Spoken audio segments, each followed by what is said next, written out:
Hi everyone, welcome to another tutorial video. Today we're going to be doing some basing techniques. So I recently posted a video with my Silver Skull Space Marine army and a lot of people asked how I did the bases. So I'm just going to quickly show you guys how I did that. So this is one of my Silver Skulls, and I did mention in that video that I think it's really important that bases are finished really well for an army because it can enhance the miniatures quite a lot. I mean, without the base, this miniature looks very basic, but I mean, it's a lot of that model, so it's worth just spending a bit of time on them. I mean, even this is a simple base. It's just got a few rocks and a bit of static grass and a bit of dry brushing, but neatly done, it can really enhance the look of a unit and then the entire army. So I think it's really important. So we're going to do two. So I'm going to do one in this sand colour and then one in a grey sort of urban theme as well. So, and they're both done in a similar way. So we're going to do that on some clean bases so you can see everything there. And I think the first thing we're going to do, so I'm just going to talk you through everything as we go through, and then I'll put the recipes and colours in the notes at the bottom, so you guys won't miss any of that. So first thing is the first thing we do is we add some of the stones to the base. So start with the larger elements first. So I've got, these are small pieces of slate here. So these are ones that came out of a Citadel basing kit, but you can get slate from anywhere. So you can get big pieces of slate from a hardware store and then just break it up with a hammer. Obviously be careful, and then you can just pick out pieces you want. So for each base, just pick a few different sizes. So you probably want I normally go for a base this size, probably about 2 to 4 pieces, depending on what size it is. So, probably just go for 3. So 3 there, and then, depending on what's on the base as well, you might want bigger or smaller pieces. Well, remember, you're probably going to be doing units of 5 to 10 as well. So you're going to be doing quite a lot of these. So you've got your rock picked out for your bases. And then to put those on, you need some super glue. So that's what I've got this base for. This is an old base. So I'm just going to place some super glue in there. So I'm not going to be tipping straight onto the bases to glue. So I've got a little bit of super glue on there. Because if you do that, I mean, you're going to have a miniature on here. So if you tip super glue straight onto there to glue the rocks on, it's going to make a mess and possibly ruin your miniature. So what we do is super glue onto this base, and I use like an old piece of wire. You could use anything, a cocktail stick or anything you like, and then just place on where you want your rock. You only need a small amount because it's just to hold it, and then just slide your rock into place. And then do that for all of your other ones as well. So we're keeping it neat. We're not using too much glue.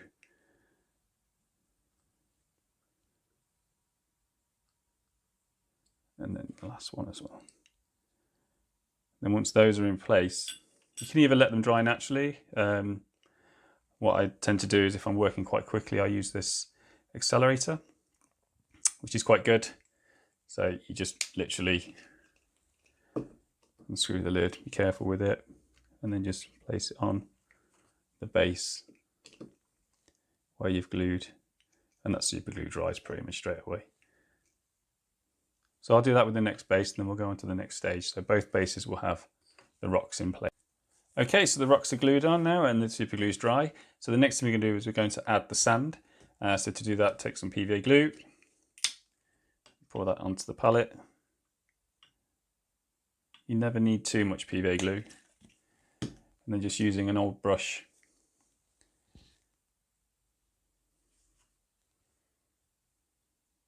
pick some up off the palette with your brush,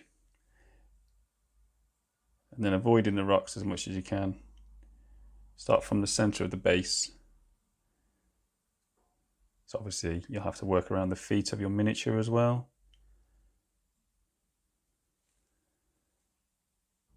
Then working to the edges. If the PVA glue that you're using is quite thick, you can always add a bit of water to help it flow a little bit better off the brush. And this will wash off in water just fine as well.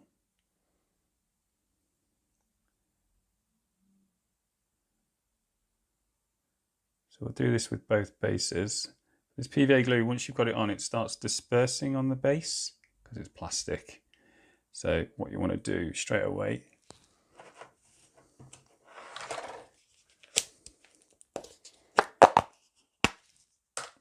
is take your sand Make sure your glue's all the way up to the edge. Pop it in. Make sure the base is covered. And then we'll do the same with the next one.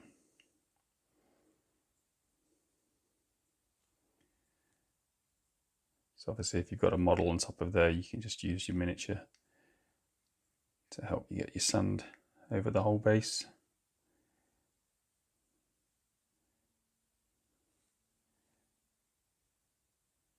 So avoid the edges of the base because you don't want any sand on the edges.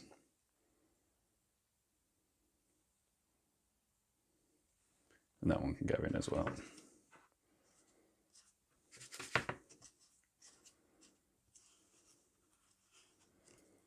Okay, so once it's gone in, it doesn't have to stay in very long.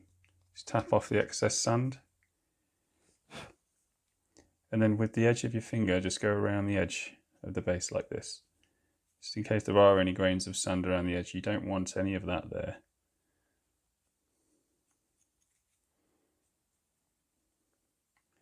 And then what you will notice is that some sand has hit some of the rocks. That's going to happen. And what you can do is before that dries, just take another old brush whilst the glue's wet. Just knock those bits of sand off where you don't want them. And do that with both bases. So we'll come back in a second and we'll go on to the next stage. Okay, so we're on to the next stage now. So the PVA glue's dry with the sand. So at this stage, I think it's a good idea to mount your miniature onto a prop of some sort with a little bit of blue tack like that, because this is going to help in some stages coming up. So you imagine it's got your miniature on top there. So we've got both of these bases on there. These are actually cheap Jenga sets, and I recommend just picking some of these up because you can just blue tack miniatures on top and they're really useful, and you can glue them together to create bigger props, so for vehicles and things as well. So I use them quite a lot. Anyway, there you go. So what we're going to do is we're going to do one sand and then one urban, so like a city fight board, and then we're going to use that same brush which has just been washed off with some water. So with the sand one, I'm going to take Mournfang Brown here on my palette, and then I'm going to heavily water that down just here. So I'm going to take a big blob of it, put loads of water. So making it quite thin with a lot on the brush, and you just put it onto the sand, and you'll notice that the sand soaks up the paint. So all you're really doing is just staining the sand. It doesn't have to be thick paint. Just add more as you need to.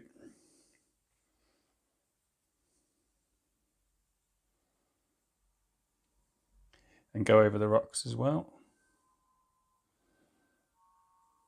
So the whole top of the base is getting that treatment.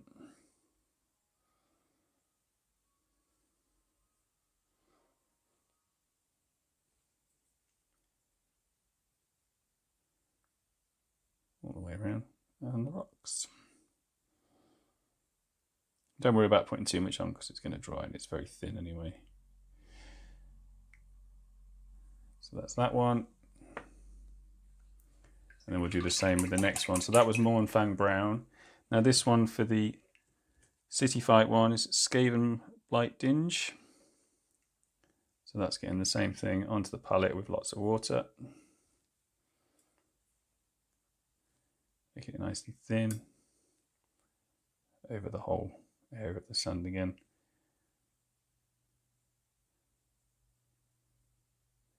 So if you're doing, say, like a unit of these, once you've finished your squad, by the time you've got to the last one, the first one's probably going to be dry. Well, what I'm going to do is I'm going to finish this off. I'm going to let these dry. Best to let these dry naturally. Don't use a hairdryer.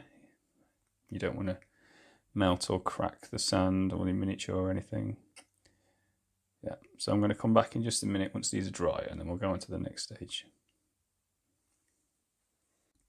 Okay, so the paint's dry on the sand now. We'll go on to the next stage, which is just a real quick one. So what we're going to do is we're just going to give the rocks a little wash, just to put some attention on them as well, just to pick them up from the sand colour. So we painted over the whole area in that colour.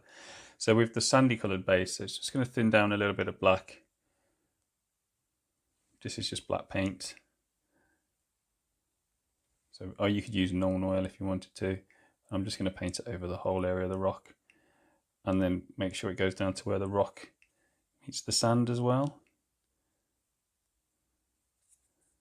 So it's just to give it a bit of definition away from the base. And it doesn't need a lot, just a little wash.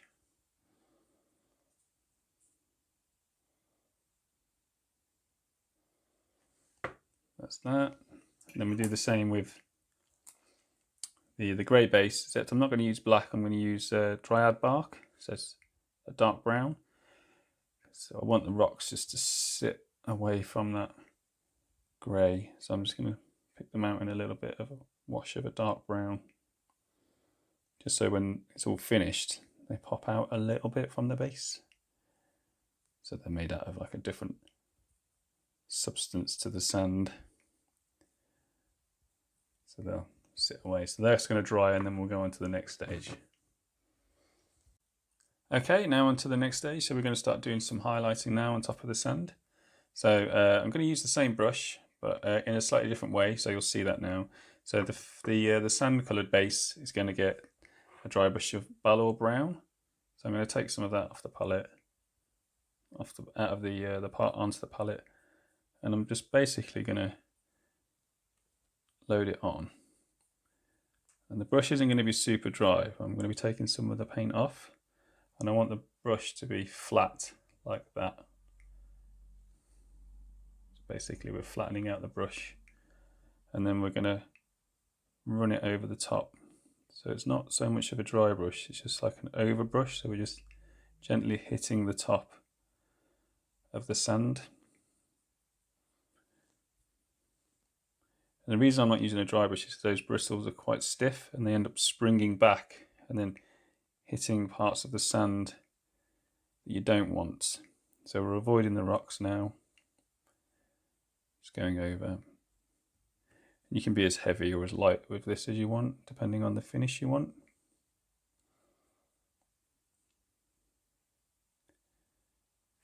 So that's going all the way around.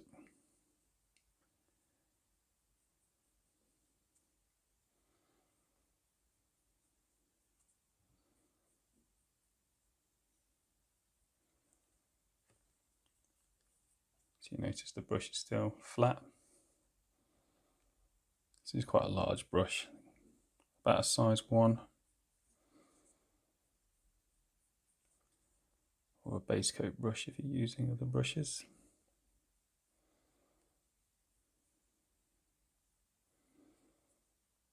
So that's that stage done on there. And then we'll do the same thing on the City Fight base, but we're going to use Dawnstone, so that's grey. So we use Balor brown here, we'll use Dawnstone on this one. Doing the same thing.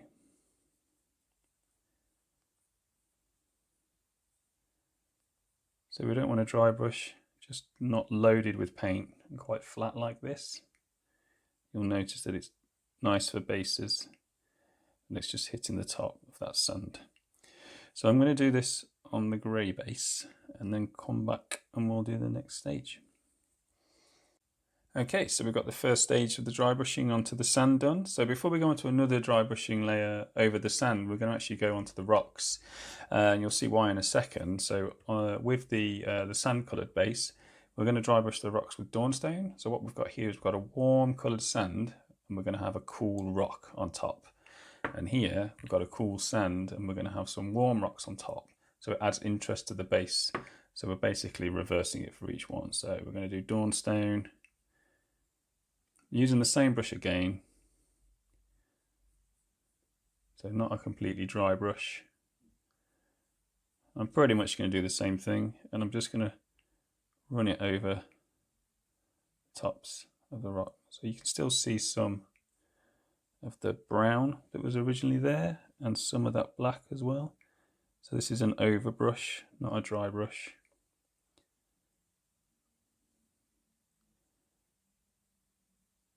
We want these to feel natural, so having those other colours showing through is going to really help.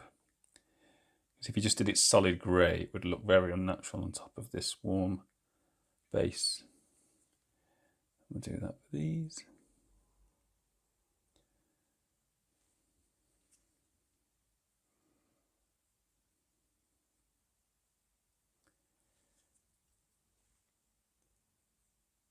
Obviously you've got a miniature on here, so avoid that.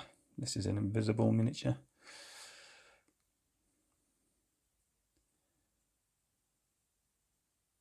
So you'll see that they still feel quite natural, and they've got some of that brown and black showing through there, which we washed on earlier. So that was worth doing. And then I'm going to do the same thing with this base, but instead I'm going to use Karak stone, which is a nice warm stone colour.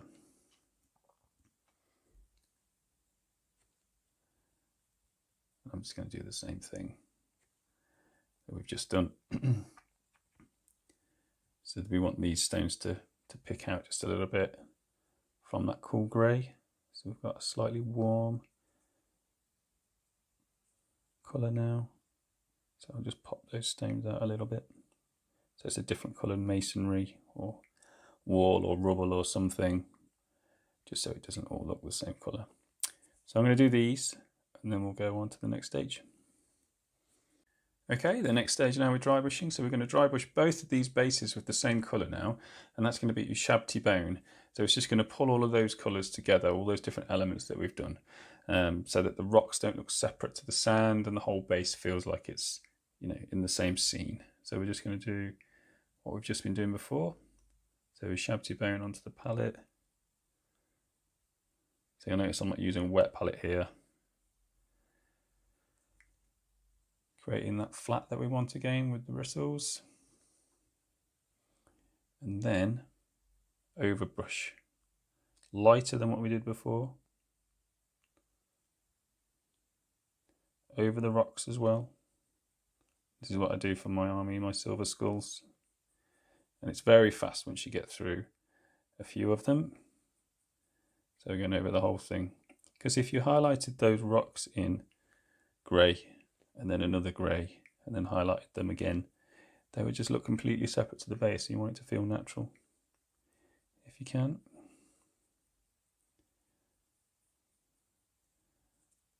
So this is slightly lighter, so you'll see some of that Balor brown that we did earlier showing through. You don't want the rocks to stick out too much, so we're just going to put a little bit of this over the top. So you can see the effect that we've got going on.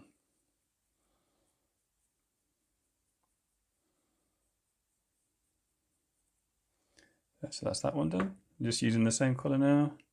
So the reason I'm using this is because it's a natural colour, and it's going to go over this grey, and it'll just warm it up just a touch, and it will work over the warm stone and this grey as well. Using the same techniques, the flat of the brush.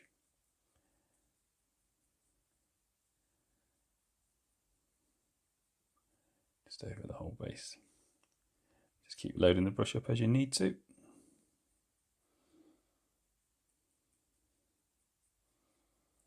And what I've done sometimes in the past is when I've done urban bases, when they're finished, I've often just put a bit of brown staining here and there. That's sometimes quite nice. I won't do it on this though, because it's supposed to be a quick and simple video. Don't want to get carried away.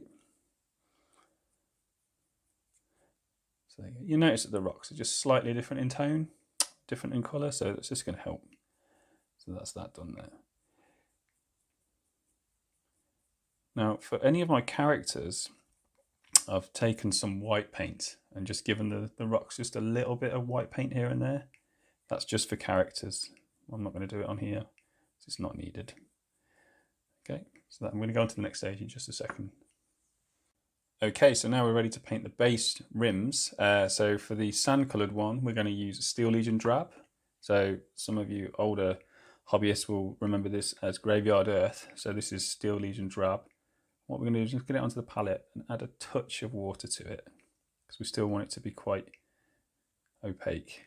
And then, so let's say this stone here is the front of your miniature. You start at the back of the base and paint around to the front.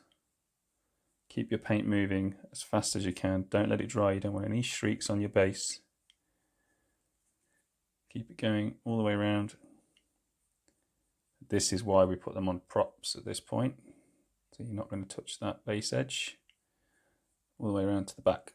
Yeah, let that dry.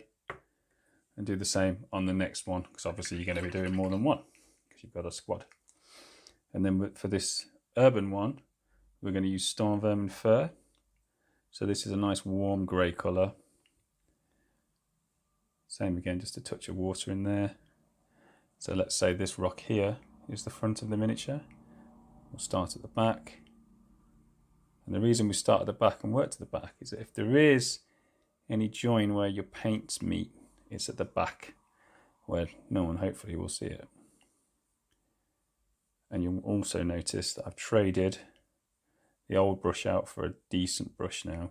So when you're doing your base rims, use the best large brush you've got, because you want those brush strokes to be virtually invisible, and that only happens with a very good brush. So I'm using a size 1 here. So this is the back of our model.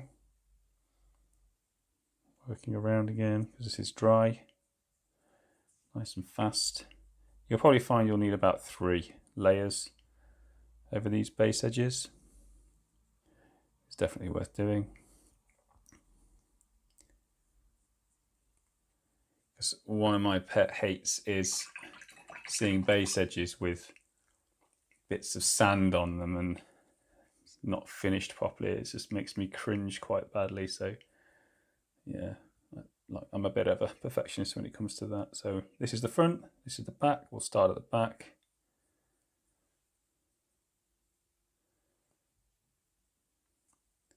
And work our way around and around. And I'll do another layer on these.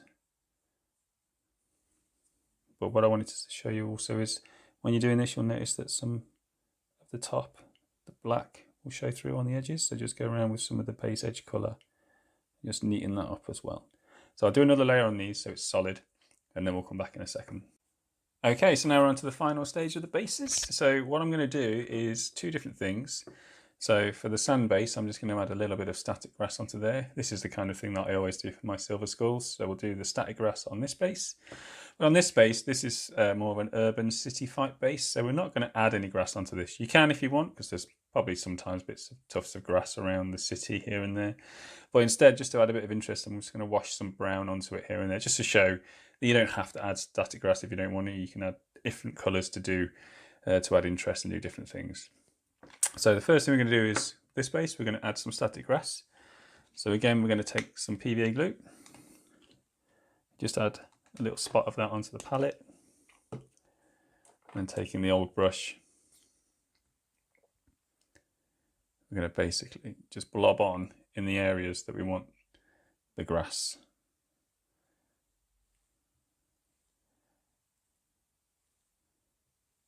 So try not to make it too regular. So got there, here and there. And then once that's on, what I do is I take some tweezers, just pick up clumps of the static grass, place it onto that area, press it down with your tweezers.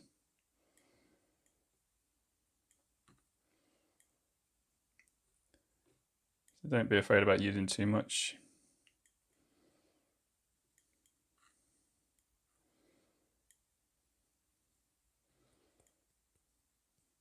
Tap it off, and then we do it again. You always need to do this twice so that you get a good amount of static grass on there.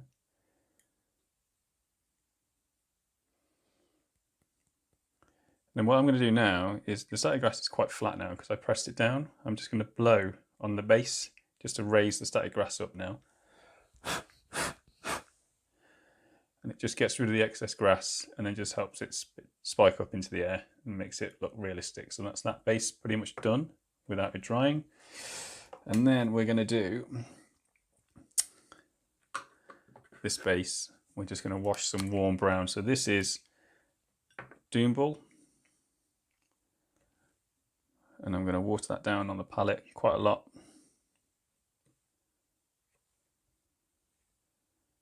To make a wash. You could use contrast paints for this if you wanted to, but I'm just going to use some Doombull. The reason I'm using Doombull and not washes is because it's a little bit stronger in pigment. So in patches, so like we did with static grass, you just add patches of warm brown here and there, just add some interest. And when you put it on, it looks quite strong, but when it dries, it's going to fade into that grey quite a lot. So don't worry about being a little bit heavy with it. So once that's dry, it'll be ready. So we'll come back in a second once that's dry and you guys can see the finished effect. Okay then guys, so the bases are done now. So we're just going to quickly go over them. So this one here, we've got the warm desert one with the static grass. Static grass adds another texture to it, so it makes it really interesting, and it's a really simple way of just adding another layer to the bases. So this is my go-to bases, very Games Workshop style. And then this one is the City Fight bases. So instead of static grass, we've just added patches of the brown, and that's just a wash over there. And I think that works really well. I quite like that as well. So that's that. And then obviously, like I said earlier, all of my army is based the same way. And it's just a really quick, easy way of doing it, and it enhances your paint jobs. So yeah, give it a go, and hopefully that's going to help. And I'll see you in the next video, guys. Cheers. Bye.